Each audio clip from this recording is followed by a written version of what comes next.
तो आज हम इनकम टैक्स में सीखेंगे कौन इनकम क्या होती है हमारी और कौन सी इनकम को हम इनकम टैक्स में कंसीडर करते हैं टैक्स लगाने के लिए। तो सबसे पहले हम मीनिंग सीखेंगे इनकम का। इनकम होती क्या है? Income means a monetary income which is derived from definite source with some sort of regularity or expected regularity। तो हमारी इनकम क्या होती है? इनकम एक मनी की फॉर्म में होती है हमारी, जो किससे डराइव करती है? किसी भी एक डेफिनेट सोर्स से हमें इनकम मिल रही है, किसी भी एक मुख्य स्रोत है ऐसा जहाँ से हमें पैसा आ रहा है, चाहे वो पैसा हमें रेगुलर आए, चाहे वो पैसा हमें पीरियड्स में आए, 1 महीने, उसके बाद 6 महीने, ईयरली आए, क्वार्टरली आए, मंथली आए। ऐसे सोर्सेज से जब हमें पैसा आता है तो हम उसे इनकम कहते हैं। This defined sources of income are salaries. अब जहाँ से हमें पैसा मिल सकता है वो हमारी सैलरी हो सकती है। इनकम फ्रॉम हाउस प्रॉपर्टी हो सकता है हम अपनी हाउस की प्रॉपर्टी जो है, रेंट पे हमने हाउस दे रखा है, वहाँ से जो इनकम आ रही है फिर वो हमारी इनकम फ्रॉम हाउस प्रॉपर्टी हो जाएगी। कोई प्रॉफिट हो गया, कोई बिजनेस में गेन हो गया, और या फिर कोई भी कैपिटल गेन हो, जैसे हमने अपनी कोई क्या कहते हैं, कैपिटल गेन, हमने अपनी कोई एसेट बेच दी, मैंने अपनी कोई बिल्डिंग की बेच दी, तो उससे मुझे जो भी प्रॉफिट होगा वो मेरा कैपिटल गेन होगा। और profit and gain from profession, कोई एक टीचर है, पैसे आ रहे हैं उसे, तो उसकी आय होगी, उसका प्रोफेशन हो गया teaching. Income from other sources, income from other sources में जो भी income, salary, income from house property, profit, business और प्रोफेशन और कैपिटल गेन, जो इनकम इनमें नहीं आई है, कोई अनदर रह गई है, सपोज किसी को आउट ऑफ कंट्री से कोई इनकम आ रही है, तो वो सारी की सारी हम इनकम फ्रॉम अदर सोर्सेज में हम कंसीडर करते हैं। सपोज किसी का कोई NRI है, वो अमेरिका में है और उसका एक रेंट में उसने मकान दे रखा है इंडिया में, तो जो इंडिया से उसके रेंट आ रहा है वो उसका इनकम फ्रॉम अदर सोर्सेज माना जाएगा, क्योंकि वो रेसिडेंट जो है वो दूसरी कंट्री का है, इंडिया का वो नहीं है, इस करके ये उसकी अनदर हेड की इनकम मानी जाएगी। तो कुछ स्पेशल इनकम्स होती हैं हमारी, कौन सी इनकम होती है और कौन सी हमारी इनकम नहीं होती, ये हमें पता कैसे चलेगा? किस पर टैक्स लगना है, किस पर टैक्स नहीं लगना है, अब वो हम कंसीडर करेंगे। There should be a definite source of income, income का एक डेफिनेट सोर्स होता है। इनकम एक किसी भी मुख्य स्रोत से आ सकती है, हो सकता है इनकम हमें सैलरी से आ रही हो, या हमें हाउस प्रॉपर्टी से मिल रही हो, या फिर मेरा कोई प्रोफेशन हो जिससे मुझे मंथली पैसा आ रहा हो, या फिर मेरा कोई बिजनेस हो, या मैंने कोई अपना बिल्डिंग वगैरह कोई कैपिटल एसेट बेची हो, या फिर अनदर सोर्सेज से हमें जो इनकम आ रही है, किसी भी तरीके से जो भी हमें इनकम आ रही है उसे हम इनकम फ्रॉम डेफिनेट सोर्स कहेंगे। An income earned whether legally और illegally is taxable under the income tax act.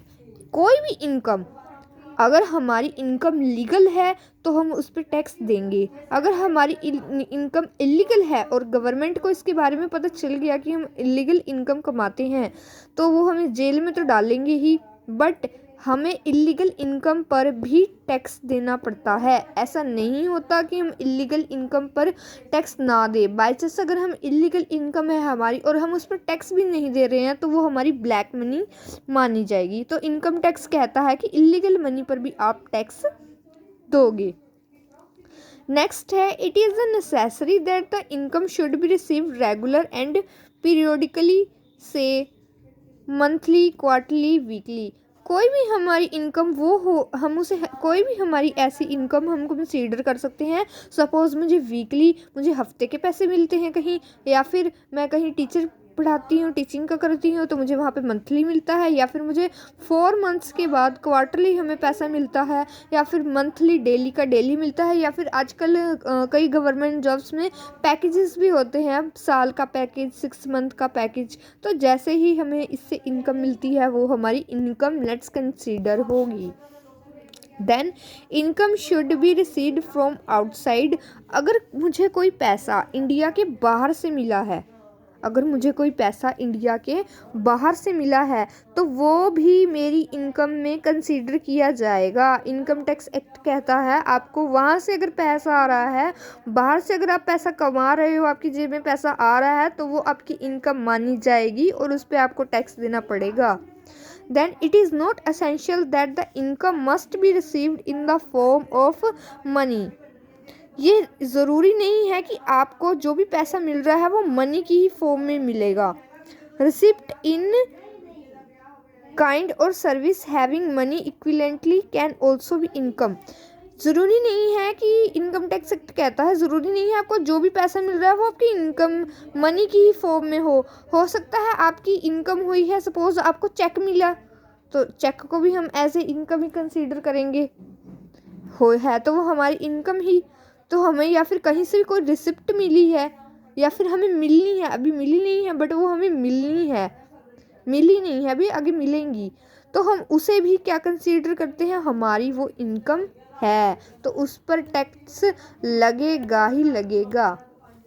Then temporary और परमानेंट इनकम, ये इनकम कौन सी होती है, whether the income is temporary और permanent, it is immaterial from the point of view.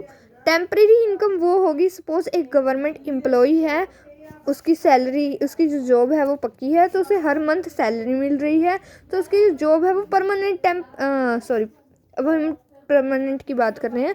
Permanent income वो होगी, सपोज अब एक पर्सन है वो गवर्नमेंट जॉब कर रहा है, तो उसे जो भी इनकम मिल रही है वो परमानेंट होगी, his income is permanent. But अगर जैसे अनएम्प्लॉयमेंट है, अनएम्प्लॉयमेंट की कंडीशन में कोई पर्सन को किसी 6 मंथ के लिए, सपोज शुगर मिल वाले जो पर्सन्स होते हैं, शुगर मिल वाले पर्सन्स को 6 मंथ काम होता है, 6 मंथ काम नहीं होता, तो उनकी जो टेम्परेरी इनकम होगी उस पर भी टैक्स लगेगा। ये इनकम टैक्स एक्ट में ये मैटर नहीं करता कि आपकी जो इनकम है वो टेम्परेरी है या परमानेंट है, टैक्स लगेगा ही लगेगा, चाहे वो टेम्परेरी हो चाहे वो परमानेंट हो।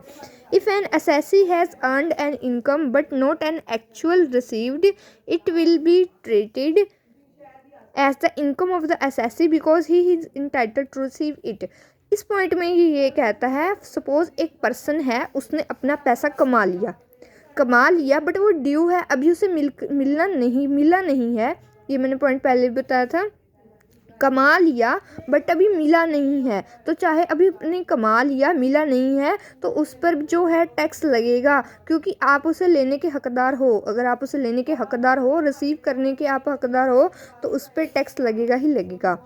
रिमेंबर्समेंट of expenses is not an income, अगर आप कोई खर्चा करते हो तो वो आपकी इनकम, वो आपका एक्सपेंस है, वो आपकी इनकम नहीं है। Reimbursement of actual travelling expenses to an employee is not his income, अगर आप कोई अपना खर्चा करते हो, कई बार पैकेजेस वगैरह अलाउड होते हैं, पैकेजेस वगैरह में कई तरह की छूट होती है, रिमेंबर्समेंट होती है, तो वो कोई एक्सपेंस होता है, वो किसी भी तरीके का आपको कोई भी एक्सपेंस दिया जाता है, खर्चा दिया जाता है, तो वो आपकी इनकम में कंसीडर नहीं होता है। Then whether under a legal obligation a charge is created on the income of a person, then to the extent of such charge it will be deducted from his income। Suppose आपने income जो है वो कमाई है, अब आपकी income legally है, वो जो आपकी इनकम लीगली है, आप उसमें से जितना भी टैक्स बनता है वो टैक्स आप हर बार पैसा काट के आपको दिया जाएगा, वो आपको पैसा चार्ज करके फिर आपको वो मिलेगा। देन फिर वो आपकी जो है एक्चुअल है, जो आपके पैसे में जो आपके हाथ में पैसा आया टैक्स कटने के बाद, वो आपकी जो है रियल इनकम मानी जाएगी। रिसिप्ट ऑन अकाउंट ऑफ धर्मदा गौशाला etcetera is not an income. Suppose आपने इनकम कमाई, कुछ पैसा आपने गौशाला में दे दिया या धर्मदा कोई धर्मशाला है आपने वहाँ पे दे दिया, तो वो उस पैसा जो आपने गौशाला या धर्मशाला में दिया है वो उस पैसे पर टैक्स नहीं लगेगा। ये इनकम टैक्स एक्ट कहता है उस पर टैक्स पैसा नहीं देगा, वो एज ए आपने चैरिटी दे दिया तो उस पर टैक्स जो है वो नहीं लगता। Then pin money received by wife for her personal expenses and small savings made by a woman out of money received from her husband for meeting household expenses is not her income। Suppose एक wife है, उसने अपने husband से पैसे लिए हैं, तो वो इनकम कंसीडर नहीं होगी वाइफ की, वो उसकी इनकम नहीं है, वो उसने ऐसे एक्चुअली ले लिए हैं, वो उसका हाउस होल्ड एक्सपेंस में माना जाएगा कि घर के खर्चे के लिए लिया है, बट वो उसकी इनकम नहीं है। देन डिस्प्यूटेड इनकम, ये होती है झगड़े वाली आय। झगड़े वाली आय कौन सी होती है? Any dispute regarding the title of income will not postpone और held up the assessment of such income, it will be treated in the hands of recipient of such income।